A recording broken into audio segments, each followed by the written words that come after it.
हाय मित्रांनो, तुम्हा सर्वांचं माझ्या यूट्यूब चॅनलमध्ये स्वागत आहे। कशा आहात तुम्ही सर्व एकदम मजेतच असाल। कालच्या पावसामुळे तुम्ही इथे बघू शकताय किती धूळ आणि कचरा गोळा झालाय। असं वाटत आहे की मी गेले काही दिवस झाले बाहेरचं अंगण साफच केलं नाही। उलट मी कालच ते धुवून घेतलं होतं आणि संध्याकाळी पाऊस आला। अंगणामधली मातीच एवढी अर्धा टोपलं निघाली, त्यासोबत कचरा वेगळा आणि झाडू मारल्यानंतर माझ्या चेहऱ्यावरती 2 किलो माती बसली असेल ती वेगळीच। आजकाल काही सांगताच येत नाही, कोणत्या ऋतूमध्ये काय होईल काहीच भरोसा नाही। उन्हाळ्यामध्ये पावसाळा आणि पावसाळ्यामध्ये हिवाळा असं तर ऋतू सुरू झालेत। हे काम झाल्यानंतर सर्वात आधी मी किचनमध्ये गेले आणि रोजप्रमाणे 2 ग्लास कोमट पाणी ठेवलं।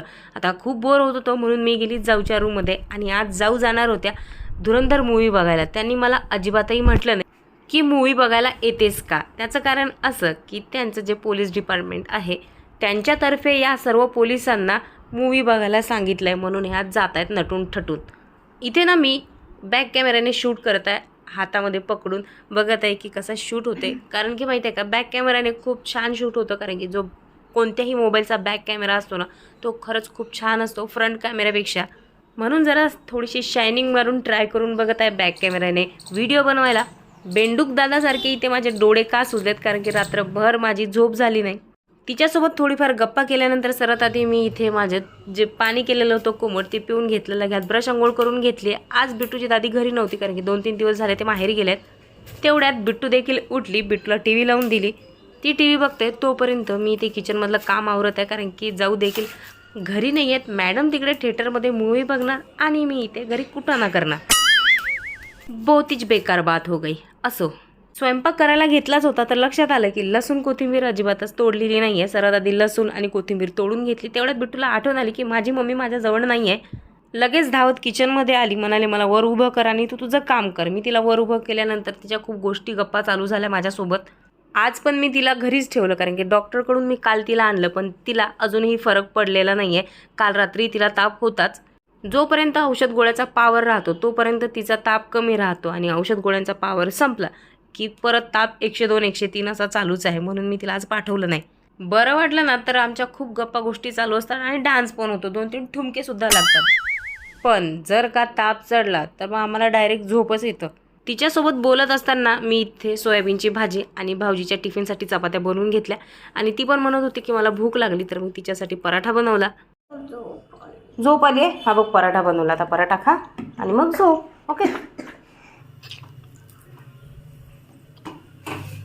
तेवढ्यात आरुदादा देखील स्कूलमधून घरी आला। मॅडम आरुदादाकडे मस्त बसलेली, मग गरमागरम पराठा तिला भरवला।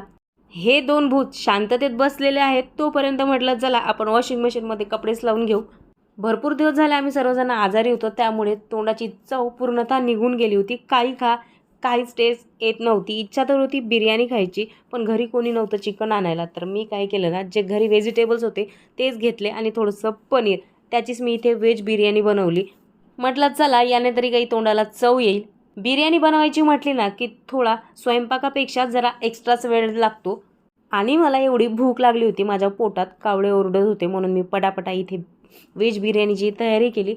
जेवण झालं आणि तेवढ्यात कालचे जे AC वाले होते त्यांनी ACचं काम केलं आणि आमची AC सुरू झाली आणि खूप दिवसानंतर एवढा थंडगार वारा घेतल्यानंतर खूप छान वाटत होतं।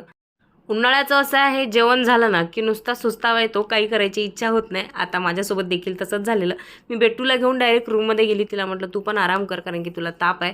तेवढ्यात माझ्या मोठ्या बहिणीचा व्हिडिओ कॉल आला, तेच व्हिडिओ कॉलवर बिट्टू तिच्याशी बोलत आहे। थोडाफार टाईमपास फोन कटल्यानंतर मी तिच्यासोबत केला, जेणेकरून तिला देखील बरं वाटेल। तिला तर काही झोप आली नाही, उठून आली भावाकडे बसायला। आई अजून आलेली नव्हती तिची, तर दोघं भाऊ मस्त मूवी बघत होते। आजचा ब्लॉग इथे संपला। आवडला असेल तर लाईक करायला विसरू नका। भेटूया पुढच्या ब्लॉगमध्ये, तोपर्यंत टाटा बाय बाय।